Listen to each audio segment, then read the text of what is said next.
Bonjour, bienvenue sur cette troisième vidéo sur le thème de la vie en société.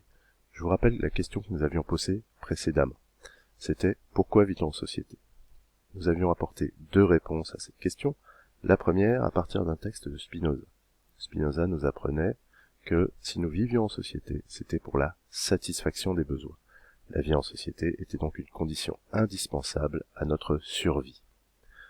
Nous avions ensuite apporté une deuxième réponse à partir d'un texte de Hume.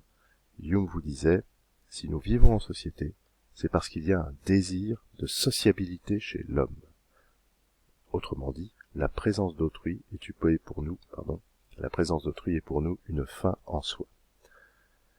Donc jusqu'à présent, si je résume, nous nous sommes demandé qu'est-ce qui unit les hommes, qu'est-ce qui fait qu'il y a un lien entre les hommes.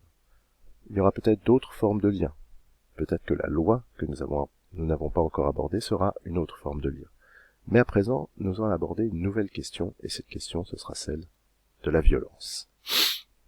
D'où un deuxième problème, un grand 2, qui s'intitule « Le problème de la violence ». Alors, pourquoi ce problème se pose-t-il? Déjà, je commence à dire ce que j'ai écrit, donc un problème se pose, il y a une violence des rapports humains. On appelle violence, là je donne une définition donc, on appelle violence l'acte d'infliger une souffrance, une blessure morale, une blessure physique, et tout simplement la mort. Alors, cette violence est un fait, nous la constatons au cours de l'histoire. Pour reprendre d'autres termes, on pourrait dire que cette simple proposition, la violence existe, est une vérité empirique. Alors je devrais préciser la proposition, il s'agit de dire la violence existe entre les êtres humains, ou la violence existe chez les hommes. Et donc, si je reprends le propos que j'avais commencé à exposer tout à l'heure, j'avais dit, jusqu'à présent, nous avons étudié ce qui unissait les hommes, il s'agit maintenant de déterminer ce qui les divise. Vous avez déjà compris que ce qui les divise, c'est la violence. Plusieurs questions se posent alors. La première question, celle qu'on va traiter aujourd'hui, c'est d'où vient cette violence? D'où vient la violence des rapports humains? Une deuxième question, qu'on traitera plus tard, c'est quel remède peut-on lui apporter? Et, comme d'habitude, nous allons nous baser sur des textes, sur plusieurs textes. Aujourd'hui, nous ferons un texte, nous allons lire un texte de quelqu'un que vous connaissez déjà, puisqu'il s'agit de Freud, Sigmund Freud, dont j'ai mis la photographie ici. Et donc le premier extrait que nous allons lire est tiré d'un ouvrage de Freud qui s'appelle « Malaise dans la culture » et qui peut se traduire aussi par « Malaise dans la civilisation ». J'apporte une précision, à savoir que l'ouvrage date de 1930. C'est la période qui suit immédiatement la Première Guerre mondiale. Alors, pourquoi cette précision est importante? Parce que, dans le texte qu'on va lire, il est fait référence à la dernière guerre mondiale, et sans doute, Freud a-t-il écrit ce texte sous l'influence des événements liés à la Première Guerre mondiale. Je passe à présent à la lecture du texte. L'homme n'est point cet être débonnaire, au cœur assoiffé d'amour, dont on dit qu'il se défend quand on l'attaque, mais un être, au contraire, qui doit porter au compte de ses données instinctives une bonne somme d'agressivité. L'homme est, en effet, tenté de satisfaire son besoin d'agression aux dépens de son prochain, d'exploiter son travail sans dédommagement, de l'utiliser sexuellement sans son contentement, de s'approprier ses biens, de l'humilier, de lui infliger des souffrances, de le martyriser et de le tuer. Homo homini lupus. Qui aurait le courage, en face de tous les enseignements de la vie et de l'histoire, de s'inscrire en faux contre cet adage? Quiconque évoquera dans sa mémoire les horreurs des grandes migrations des peuples, ou de l'invasion des Huns, celles commises par les fameux Mongols de Gengis Khan ou de Tamerlan, ou celle que déclencha la prise de Jérusalem par les pieux croisés, sans oublier enfin celle de la dernière guerre mondiale, il y a une faute qu'il faudrait que je corrige, devra s'incliner devant notre conception et en reconnaître le bien fondé. On ne voit pas le titre, mais donc c'est tiré du Malaise dans la culture de Freud. Qu'est-ce qu'il faut retenir de ce texte? Eh bien, on va retenir déjà la thèse de Freud, cette thèse qui se trouve au début du texte, dans le passage que j'ai souligné ici. Et donc cette thèse est que, si l'on reformule la pensée de Freud, comme je vous ai appris à le faire, il y a chez l'être humain une agressivité qu'on appellera innée, comme l'indique l'expression donnée instinctive. Qu'est-ce qu'on appelle une agressivité innée? Vous avez tous les moyens de comprendre cette expression. Une agressivité innée, c'est une agressivité qu'on possède dès la naissance. Et c'est l'opposé d'une agressivité qui serait acquise, c'est-à-dire qui naîtrait au contact des autres, qui serait apprise ou qui serait transmise, ou qui serait provoquée par le contact avec les autres. Donc, cette activité cette agressivité serait en nous dès la naissance.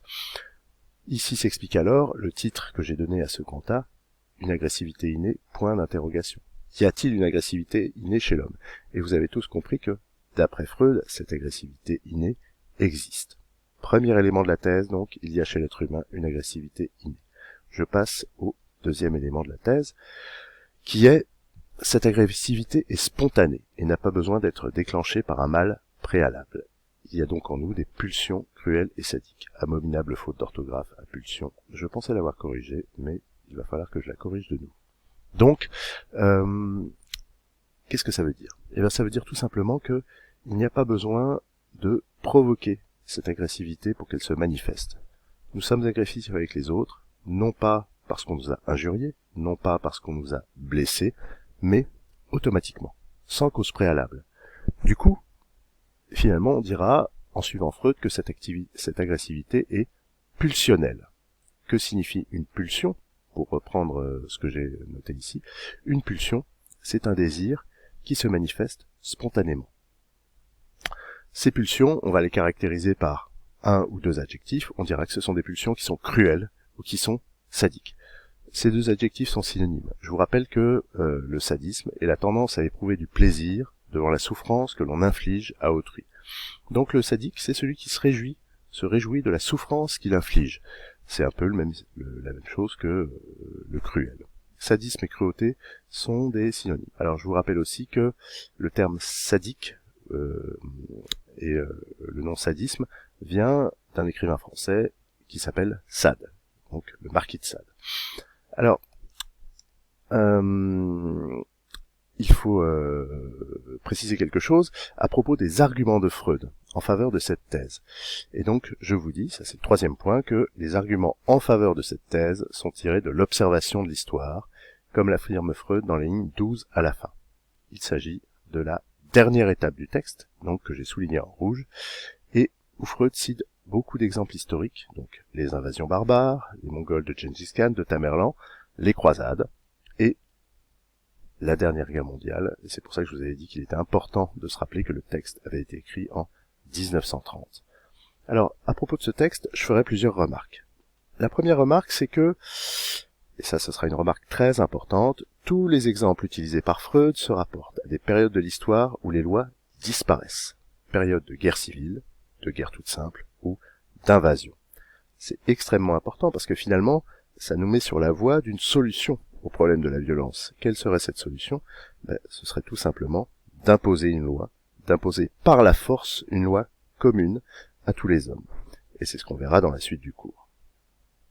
Deuxième remarque, et ça c'est quelque chose que vous connaissez déjà, la pensée de Freud est marquée par un très fort pessimisme. Qu'est-ce qu'on appelle le pessimisme en philosophie? Je précise donc, un pessimiste en philosophie considère que l'être humain est incapable d'être heureux. Autrement dit, il est voué au malheur et qu'il est peu probable qu'il s'améliore. On avait déjà eu l'occasion de parler du pessimisme de Freud lorsque l'on avait vu que, par nature, l'être humain était malheureux. Donc l'être humain était voué au malheur. Alors pourquoi est-ce que l'être humain est par nature voué au malheur? Parce que de toute manière, il ne pourra pas satisfaire tous ses désirs. Et là, je vous renvoie au cours qu'on avait fait sur le désir.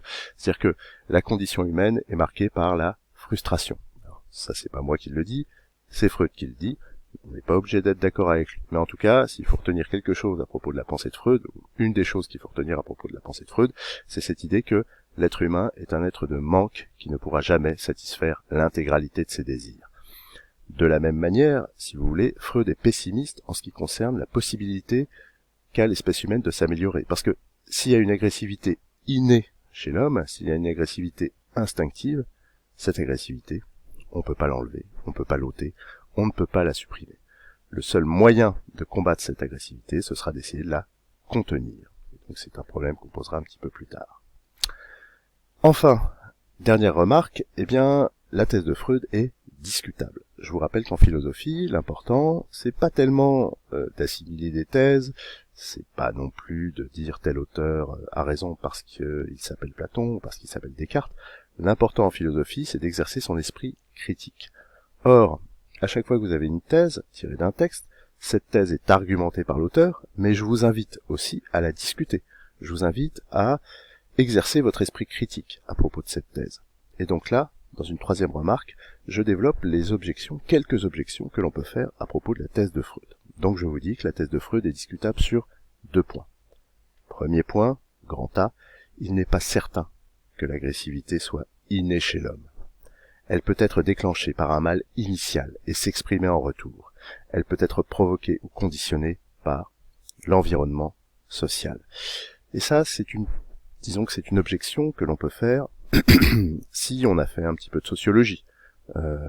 Lorsqu'on fait un petit peu de sociologie, on voit que finalement, la violence est encouragée par la société. Il y a des sociétés qui encouragent à la violence, qui encouragent à la vengeance, comme on l'a déjà vu. Il y a des sociétés, au contraire, qui encouragent à la bienveillance entre les rapports humains. Donc finalement, l'agressivité entre les hommes pourrait être conditionnée ou déterminée par la culture. Je passe maintenant à la deuxième objection, qui est, si nous possédons un libre arbitre, c'est ce qu'on dit depuis le début de l'année, nous sommes capables de résister au désir de violence, même s'il est inné. Je vous rappelle que notre libre arbitre nous rend capables de résister aux instincts, nous rend capables de résister à ce qui est naturel en nous. Nous sommes capables de nous arrêter de respirer, nous sommes capables de renoncer à la vie pour des motifs que nous estimons plus importants que ceux de notre vie. Et donc dans ce cas, même s'il y a une agressivité innée, nous sommes capables de la combattre. Et je reprends la lecture ici, l'agressivité n'est donc pas une fatalité, mais un problème que nous devons chercher à résoudre.